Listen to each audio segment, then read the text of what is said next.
everyone, welcome you online class. Myself Neha Joshi. I am your science teacher in Navjyoti Global School. Hope you all are fit and fine at home. तो बच्चों मैं आज आपको class 6 की NCERT की book से science का 3rd chapter पढ़ाने जा रही हूँ। आज हम साइंस का 3rd चैप्टर पढ़ेंगे जिसका नाम है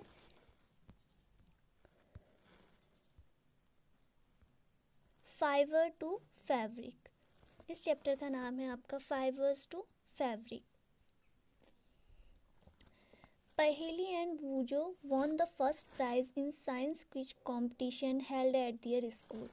पहेली और बूजो ने अपने स्कूल में आयोजित की गई विज्ञान प्रश्नोत्तरी प्रतियोगिता में प्रथम पुरस्कार जीता। They were excited and decided to use the prize money to buy clothes for their parents। तो उन्होंने वो दोनों अत्यधिक उत्तेजित थे। एक्साइटेड मीन्स उत्तेजित, and decide to use to, और उन्होंने निर्णय लिया कि वो इस मनी का यूज़, इस प्राइज मनी का use to buy clothes for their parents, अपने माता पिता के लिए कपड़े खरीदने के लिए करेंगे।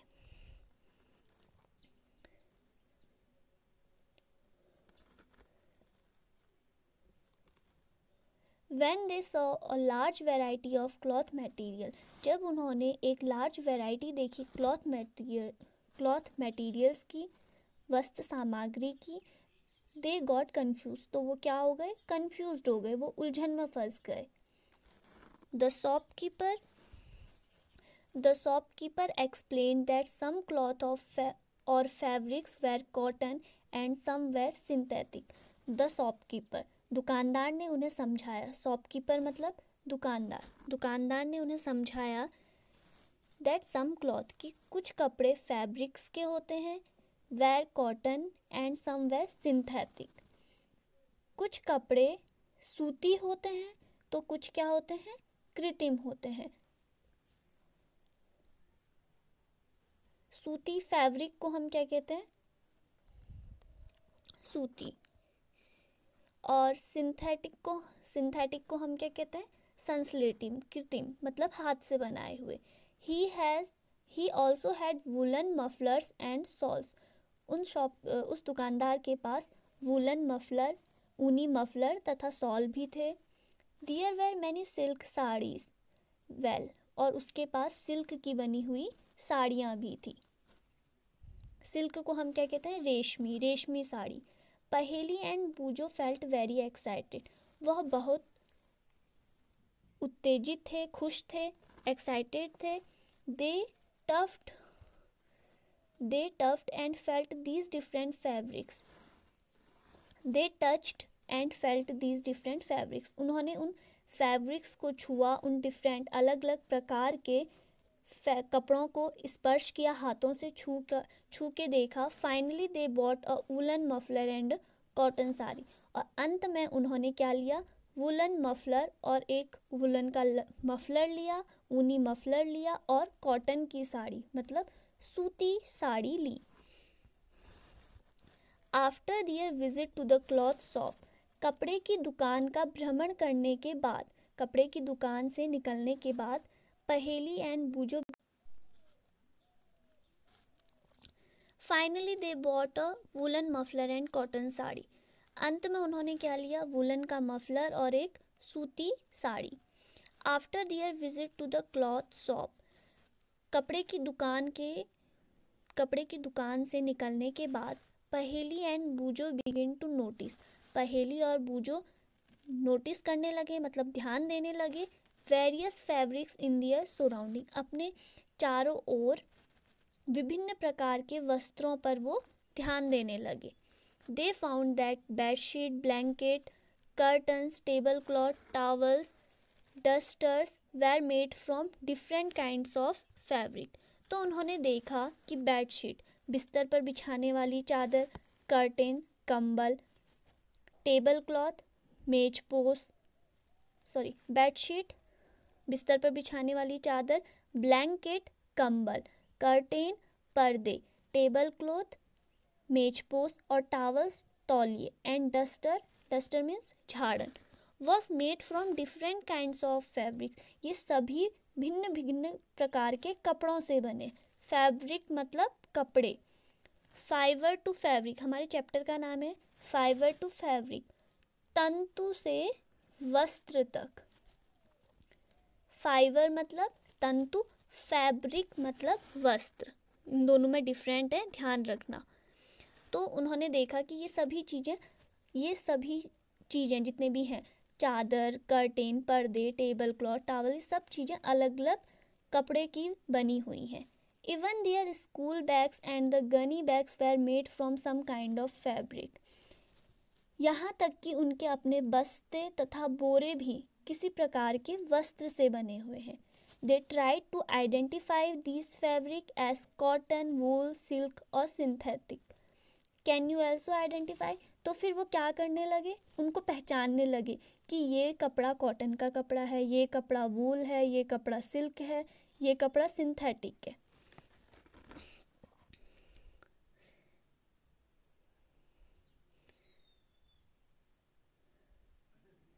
नेक्स्ट टॉपिक है हमारा वैरायटी इन फैब्रिक्स, कपड़ों में विविधता।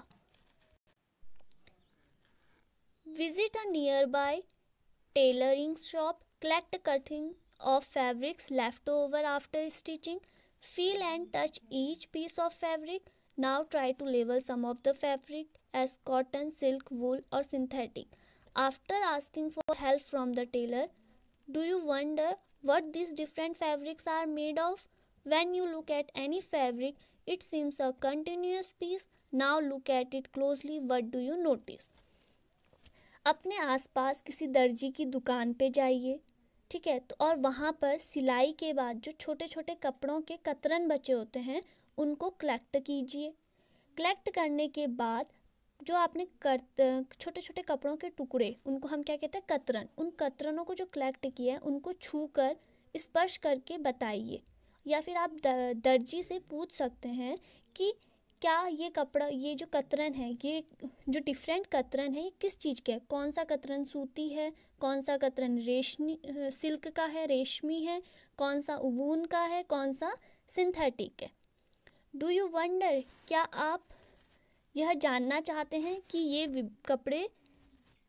विभिन्न कपड़े किस प्रकार बनते हैं? जब आप किसी कपड़े का ऑब्जर्वेशन करते हैं तो आपको वो सिर्फ एक टुकड़ा जैसा लगता है, ठीक है। जैसे यहाँ पे डायग्राम, इसको देखो, ये किसी कपड़े का टुकड़ा है। नेक्स्ट है activity 2, select of peace of cotton fabric. सूती कपड़े का टुकड़ा कलेक्ट कीजिए या एक सूती कपड़े का टुकड़ा ले लीजिए। Try to find a loose thread on yarn at one of the edge and pull it out.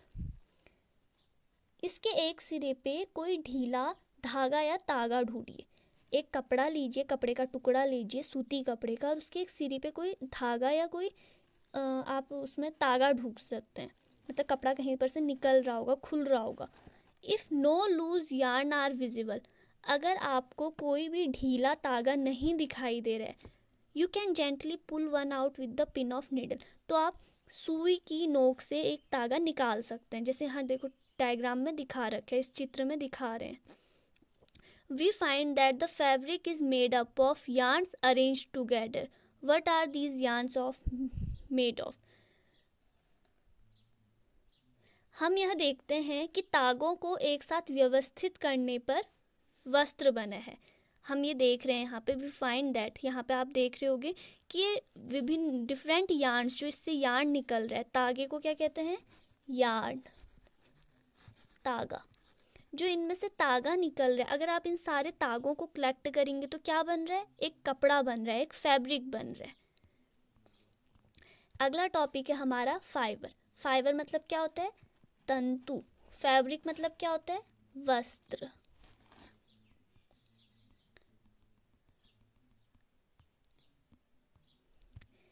Take out a yarn from a piece of cotton fabric. Place this piece of yarn on the table. आपने उस cotton fabric में से, सूती वस्त्र में से yarn निकाला, तागा निकाला, इस यार्न को आप टेबल में रख दीजिए। Now press one end of the yarn with your thumb, और एक कोना, यार्न के एक कोने को अपने थंब से दबाइए, जैसे यहाँ पे देखो दिखाया है डायग्राम में। Scratch the other end of the yarn along its length with your nail as shown. Do you find that at this end the yarn split up into thin strands? क्या आप इसके सिरे को देखते कि तागा पतली लड़ियों में, जो ये तागा है, ये यार्न है, splits up into thin strand, पतली लड़ी, थिन स्ट्रैंड मतलब पतली लड़ी में डिवाइड हो जा रहा है। यहाँ पे आप देख सकते हैं, जैसे एक तागा निकाला उसके बाद वो तागा भी, जैसे ये तागा है, देखो ये यार्न है एक, ये यार्न को अगर मैं एक साइड से पकड़ूँ, यहाँ पर से मैंने इसे अपने हाथ से पकड़ा और यहाँ पर से भी मैंने इसे अपनी नेल से ऐसे खींचते हुए स्क्रब करते हुए ले गई, तो यहाँ पे देखना ये यार्न में भी ऐसे 2-3 और रेसे जैसे निकलेंगे।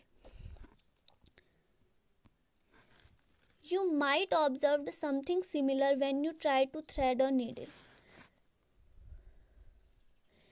सुई में तागा, जब हम सुई में तागा डालते हैं तब भी आपने देखा होगा कि वो तागे में मतलब बहुत सारे नोक कभी कभी आते हैं। Many times the end of the thread is separated into few thin strands. बहुत बार जो तागे का एक कोना होता है वो पतले पतली लड़ियों में बट जाता है। This make it difficult to pass the thread, जिससे कि जो तागा है सुई में से गुजरने में मुश्किल होती है। The thin strands of thread that we are made up of still thinner strand called fiber. जो वो पतली पतली लड़ी होती हैं वो किसकी बनी होती हैं? तंतु की। उनको हम क्या कहते हैं? तंतु।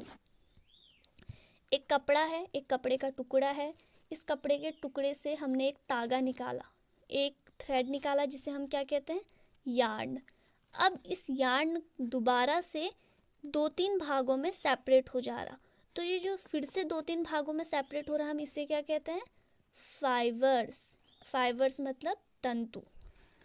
Fabrics are made up of yarn. Fabric किससे मिलकर बना होता है? यार्न से। फैब्रिक किससे मिलकर बना है? यार्न से, ठीक है। And yarns are further made up of fibres. और यार्न किससे मिलकर बने हैं? फाइबर से। Fabric, yarn, yarns, fibre. ये देखो। अब where does these fibres come from? अब हमें पता लगाना है कि फाइबर कहाँ से आता है।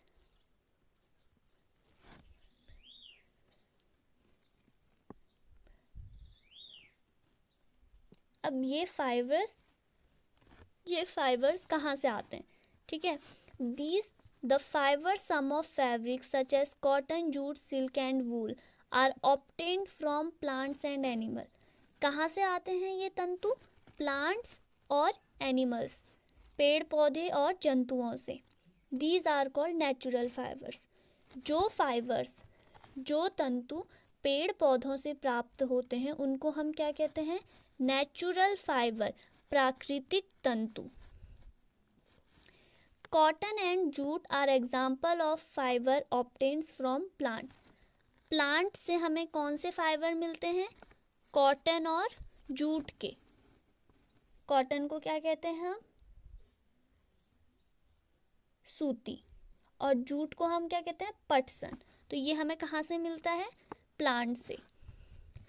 वूल and silk fibres are obtained from animals.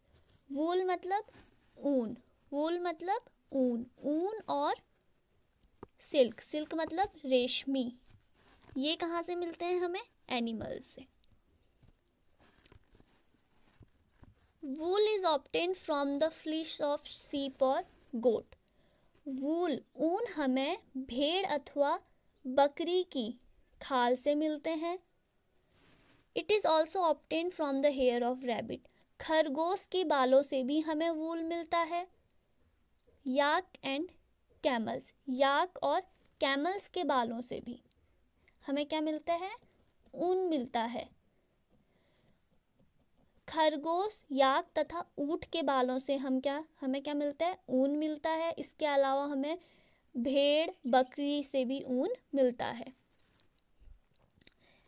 Silk fibre is drawn from the cocoon of silk worm. और जो हमें सिल्क फाइबर है, ठीक है, रेशमी फाइबर है, वो हमें रेशमी कीटों से मिलता है जिसे हम सिल्क वॉर्म कहते हैं। For thousands of years, natural fibers were the only one available for making fabrics. आज से हजारों साल पहले सिर्फ नेचुरल फाइबर्स का ही यूज़ हुआ करता था कपड़े बनाने के लिए। आज से हजारों साल पहले नेचुरल फाइबर जैसे कि कॉटन, सिल्क, जूट और वूल, इन फाइबर्स का ही यूज किया जाता था कपड़े बनाने के लिए।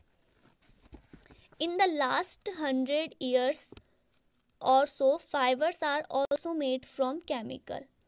आज से कुछ 100 वर्षों से ही, आज से पूर्व कुछ 100 वर्षों से हम केमिकल सब्सटेंस का यूज़, मतलब रासायनिक तत्वों का यूज़ कर रहे हैं। क्या बनाने के लिए? फाइबर्स बनाने के लिए, तंतु बनाने के लिए। Which are not obtained from plant और एनिमल सोर्सेज। जो हम केमिकल सब्सटेंस से फाइबर बना रहे हैं उनके लिए हमें पेड़ और एनिमल्स की ज़रूरत नहीं होती है, उनको पेड़ और एनिमल्स की सहायता से नहीं बनाया जाता है। These are called synthetic fibre. इस फाइबर को हम क्या कहते हैं? सिंथेटिक फाइबर, संश्लेषित तंतु। Some example of synthetic fibres are polyester, nylon और एक्रिलिक। तो इसके अंदर कौन कौन से आते हैं? पॉलिस्टर, नायलॉन और एक्रिलिक हमारे कैसे फाइबर हैं? सिंथेटिक फाइबर हैं, जिनको हम पेड़ पौधे और जंतुओं की सहायता से नहीं बनाते हैं। Some plant fibres. अब यहाँ पे पेड़ पौधों से बनने वाले तंतुओं के बारे में बताया गया है। सबसे पहला तंतु है कॉटन।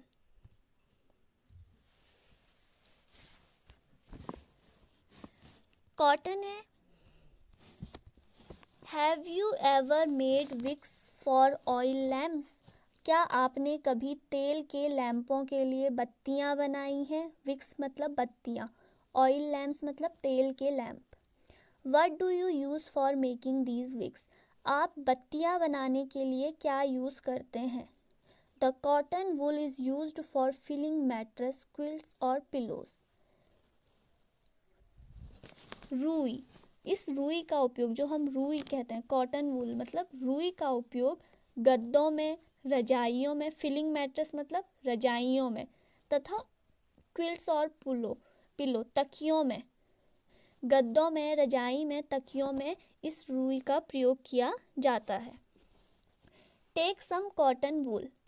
कुछ रुई लीजिए। Pull it apart at look at its edge. इसे खींचकर अलग अलग कीजिए। What do you observe? आपको क्या दिखाई दे रहा है जब आप कुछ रुई लेके उसे अलग अलग पार्ट्स में डिवाइड कर रहे हैं? The small thin strands that you see are made up of cotton fibers. ये छोटी छोटी जो पतली लड़ियां हैं जिन्हें हम देख रहे हैं वो किससे बनी है? कॉटन फाइबर, कपास के तंतु से। कॉटन मतलब कपास। Where does the cotton wool come from? ये जो कॉटन वूल है, कपास है, ये आता कहाँ से है? ये रुई कहाँ से आती है? It is grown in the field. कहाँ से? खेतों में। ये कहाँ उगती है? खेतों में। Cotton plants are usually grown at place having black soil and warm climate. कपास की खेती उस इलाके में होती है जहाँ काली मिट्टी होती है और वार्म क्लाइमेट, जलवायु वहाँ का उष्ण रहता है, वार्म होना चाहिए। Can you name some states of our country where cotton is grown? क्या आप हमारे देश के कुछ राज्यों का नाम बता सकते हैं जहाँ कपास की खेती होती है? The fruits of the cotton plant, cotton bolls are about the size of lemon. जो कपास के पेड़ में जो फ्रूट लगता है, जो इसमें फल रखता है, इसे हम कॉटन बॉल्स कहते हैं। इनका साइज कितना होता है? नींबू का जैसा, लेमन, नींबू के साइज का जैसा। After maturing the balls burst open and the seed cover with cotton fibres can be seen. तो जब कपास चुनने का टाइम आ जाता है तो कपास, ये जो फ्लावर है ये खुल जाता है। जैसे आपने यहाँ पे इस डायग्राम में देख सकते हो, पेड़ है, पेड़ में रुई जब ये अच्छे से पक जाती है तो ये पूरा ओपन हो जाता है और हमें वाइट कलर की रुई इसमें दिखने लगती है।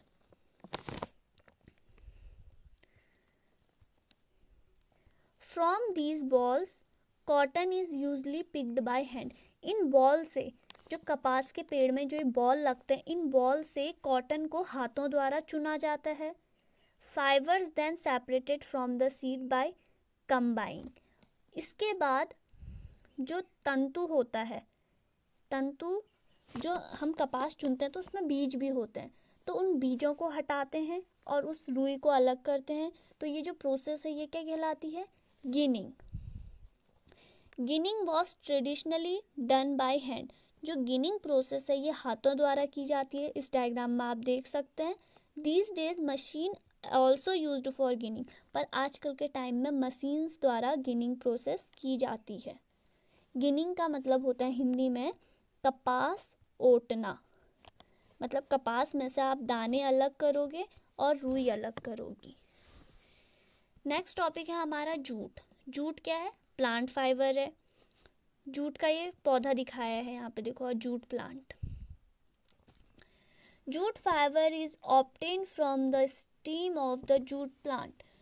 जूट तंतु को जूट पौधे के तने से प्राप्त किया जाता है। कहाँ से प्राप्त करते हैं? स्टीम से। It is cultivated during the rainy season.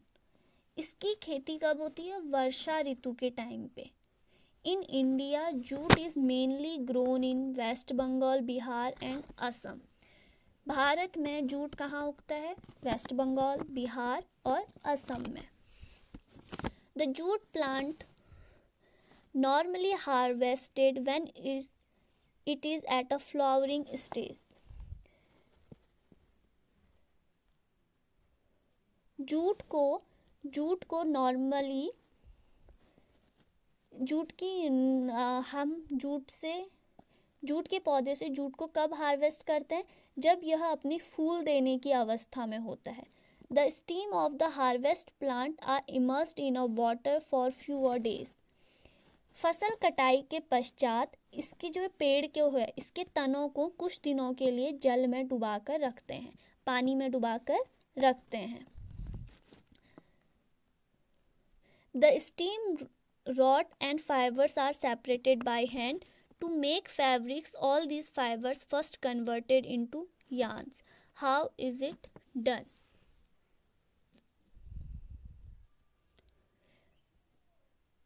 इसको फसल कटाई के बाद हम इनके पेड़ों को कुछ समय तक पानी में डुबो कर रखते हैं। फिर उसके बाद इसमें से जूट को हाथों द्वारा अलग किया जाता है। और कपड़े बनाने से पहले, जब हम कपड़ा बनाते हैं तो कपड़ा बनाने से पहले इसको सबसे पहले तागों में कन्वर्टेड इनटू यार्न, सबसे पहले इसे तागों में कन्वर्ट किया जाता है।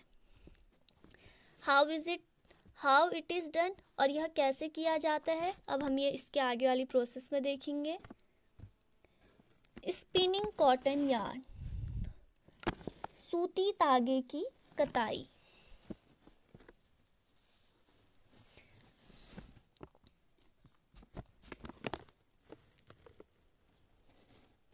Hold some cotton wool in one hand, pinch some cotton between the thumb and forefinger of the other hand. Now gently start pulling out the cotton while continuously twisting the fiber. एक हाथ में कुछ रुई पकड़िए और दूसरे हाथ के अंगूठे से और एक बीच की अंगुली से रुई के प्रेस कीजिए, रुई का एक भाग, ठीक है। और दूसरे हाथ से उस प्रेस की हुई रुई में से थोड़ा थोड़ा रुई को बाहर की ओर लेते रहिए। ये जैसे यहाँ ऊपर पे डायग्राम में देख रहे हो, उसने कैसे लिया है, ऐसे आपको भी प्रेस करना है तो वो रेसे जैसे बनने लगेंगे।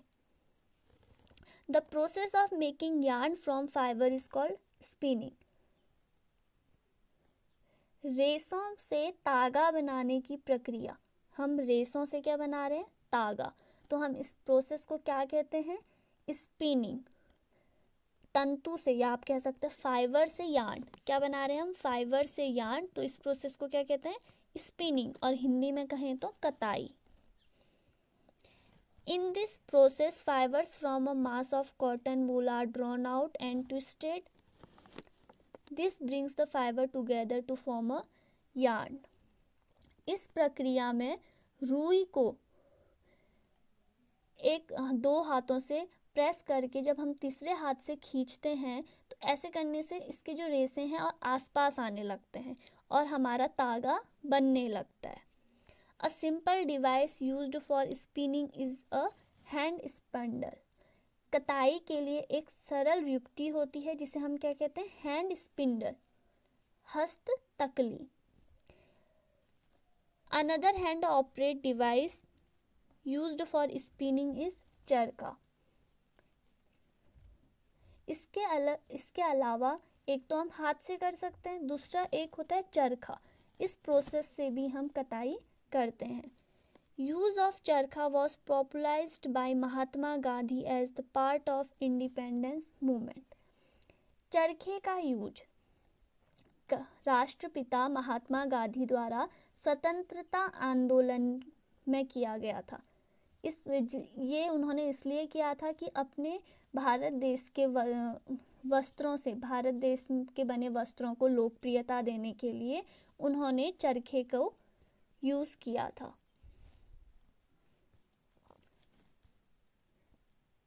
He encouraged people to wear clothes made of homespun yarn termed as khadi and shun imported cloth made in the mills of Britain।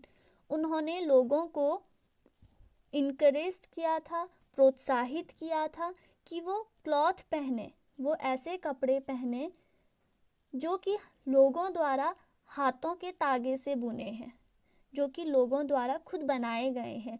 मतलब प्लांट्स के द्वारा जो भी हमें कपास या फिर ये जूट के द्वारा जो प्रोसेस करके तंतु बना के जो कपड़े होममेड हैं उनको पहने, ना कि ब्रिटिश द्वारा मिलों में बनने वाले कपड़े पहने। To popularize and promote khadi, the government of India constituted a body called Khadi and Village Industry Commission in 1956। Khadi के प्रचलन को बढ़ावा देने के लिए, खादी कपड़ों के प्रचलन को बढ़ावा देने के लिए भारत सरकार ने 1956 में एक संगठन का निर्माण किया जिसे खादी एवं ग्रामोद्योग आयोग कहा जाता है, जिसे Khadi and village industry commission, ग्राम उद्योग आयोग कहा जाता है। कब किया था? 1956 में। Spinning of yarn on a large scale is done with the help of spinning machine. After spinning, yarns are used for making fabrics। बहुत बड़े पैमाने पर तागों की कताई का कार्य मशीनों द्वारा किया जाता है। कताई के पश्चात तागे का उपयोग हम किस लिए करते हैं? वस्त्र बनाने के लिए। तंतु से तागा बनेगा, तागे से वस्त्र बनेंगे। अब है हमारा अगला topic, yarn to fabric.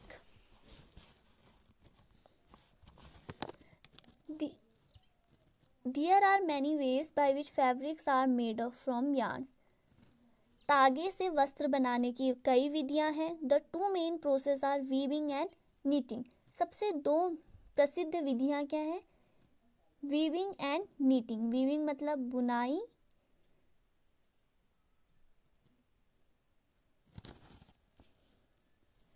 weaving and knitting। weaving मतलब बुनाई, knitting मतलब बंधाई मतलब weaving मतलब बुनना, knitting मतलब उसे सिलना। weaving in activity 2 you might have noticed the fabric is made up of two set yarns arranged together। The process of arranging two sets of yarn together make a fabric is called weaving। weaving जब हम दो yarn को आपस में व्यवस्थित करते हैं तो हम उसे कहते हैं वीविंग। दो यार्न मतलब दो तागों को आपस में व्यवस्थित करने को हम क्या कहते हैं? वीविंग।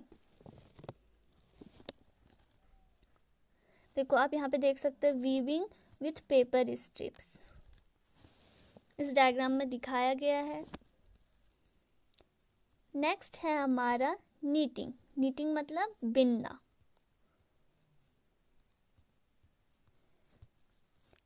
अगला टॉपिक है knitting. Have you noticed how sweaters needed? क्या आपने नोटिस करा है कि हम स्वेटर कैसे बुनते हैं? In knitting a single yarn is to make a piece of fabric. Knitting करने में एक ही तागे का यूज़ किया जाता है, एक ही तागे का यूज़ करके कपड़े को बुना जाता है। Have you ever pulled the yarn from turn pair of socks? What happens? A single yarn gets pulled out continuously as the fabric gets unraveled. Socks and many other clothing items are made of knitted fiber. Knitting is done by hand and also on machine.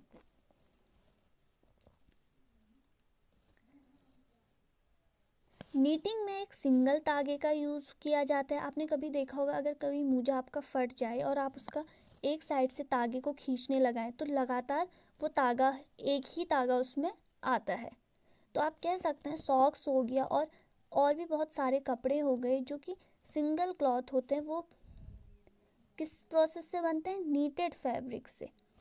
Knitting मशीनों द्वारा भी की जाती है और हाथ द्वारा भी की जाती है। Weaving and knitting are used for making different kinds of fibre. Weaving और नीटिंग का यूज़ डिफरेंट अलग अलग प्रकार के वस्त्रों को तैयार करने में किया जाता है। History of clothing material. अब हम क्या पढ़ेंगे? वस्त्र सामग्री का इतिहास। History of clothing material. Have you ever wondered what materials people used in ancient times for cloth? क्या आपने कभी यह जानने की इच्छा करी कि प्राचीन काल में, एंशिएंट टाइम्स में लोग किस तरह के कपड़े पहना करते थे? It appears that in those time people used the bark and big leaves of trees and animal skin and furs to cover themselves. प्रारंभ के लोग वृक्षों की छाल या फिर बड़ी बड़ी पत्तियां या फिर एनिमल्स स्किन, जानवरों की चमड़ी या फिर जानवरों का फर, अपने आप को ढकने के लिए इंसान इन सब चीज़ों का यूज़ करता था। After people began to settle in agriculture communities. जब इंसानों ने एग्रीकल्चर, कृषि समुदाय में बसना आरंभ किया, they learn to weave twigs and grass into mats and baskets. तो उन्होंने बुनना सीखा, घास को बुनकर चटाइयाँ बनानी सीखी, पात पतलियों की टहनियों को बिनना सीखा और टोकरी बनानी सीखी। जब वो किस में आए? कृषि समुदाय में आए। वाइन्स, एनिमल फ्लीस और hair were twisted together into long strands. जंतुओं के ऊन अथवा बालों को आपस में उन्होंने एक दूसरे को आपस में गूंथ कर लंबी लड़ियाँ बनानी स्टार्ट करी। द अर्ली इंडियन वोर fabric made out of cotton that grew in the regions near the river Ganga. पूर्व में भारतवासी रुई से बने वस्त्र पहनते थे जो कि गंगा नदी के नज़दीकी के इलाकों में उगाई जाती थी। Flax is an also a plant that gives natural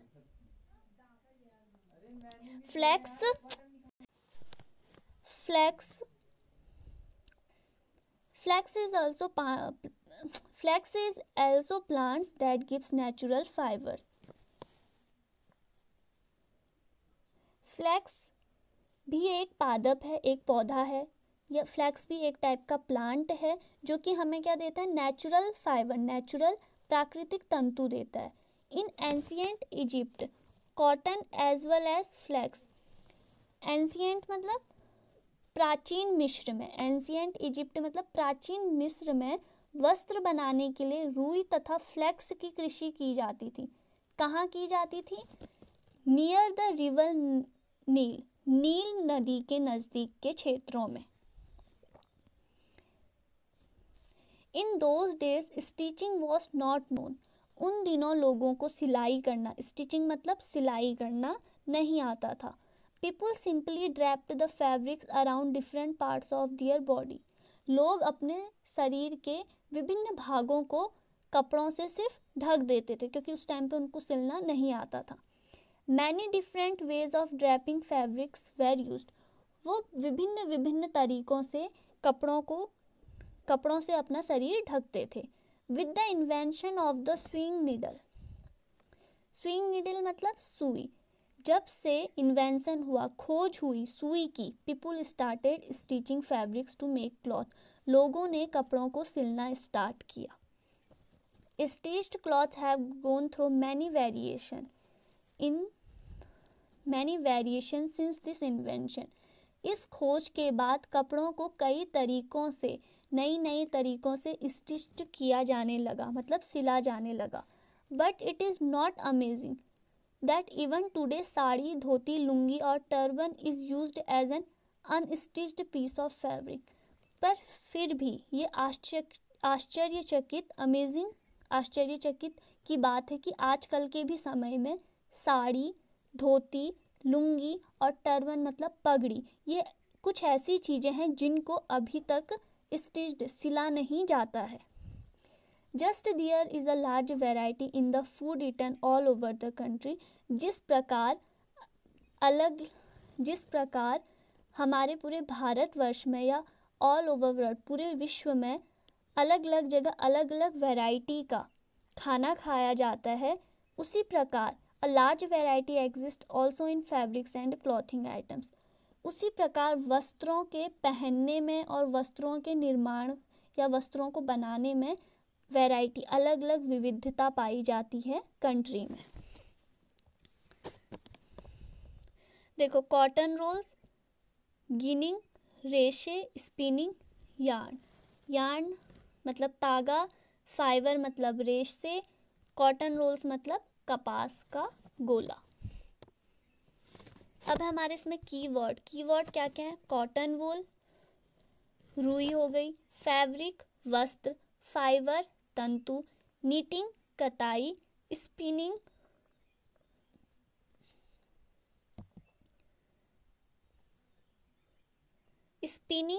कताई, नीटिंग भी हमारी कताई के अंदर ही आती है, वीविंग बुनना, यार्न तागा। नेक्स्ट है इसकी exercise. Classify the following fibres as natural और सिंथेटिक। नेचुरल कौन कौन से होते हैं? वूल, कॉटन, सिल्क और जूट। और हमारे सिंथेटिक कौन से हुए? नायलॉन और पॉलिस्टर।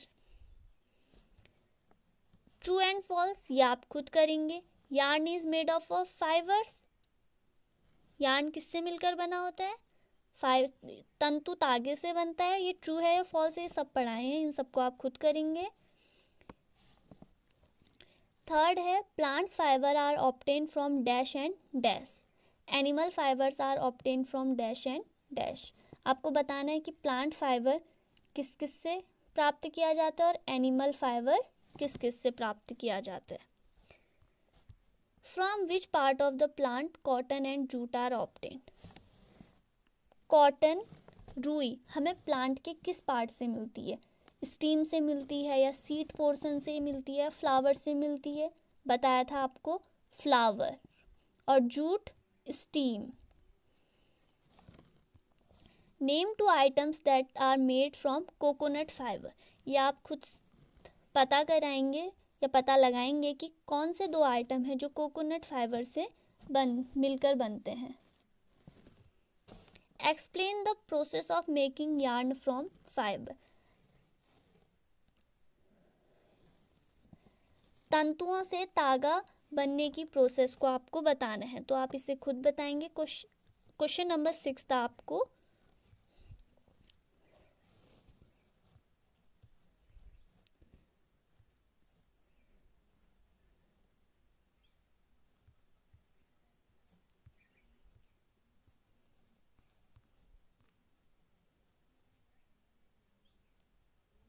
ये देखो, क्वेश्चन नंबर 6 का आपको आंसर यहाँ मिलेगा। The process of making yarn from fibre is called spinning. तो ये था आपका तंतु से वस्त्र तक चैप्टर, फाइबर्स टू फैब्रिक। इसमें हमने क्या क्या जाना कि फैब्रिक यार्न से मिलकर बना है, और यार्न किससे मिलकर बना है? फाइबर से। और फाइबर कितने टाइप्स के होते हैं? 3 टाइप्स के। एक तो प्लांट्स से बन के जो होते हैं, दूसरा एनिमल से, और तीसरा जो सिंथेटिक होते हैं, जो केमिकल सब्सटेंस के थ्रू बनते हैं।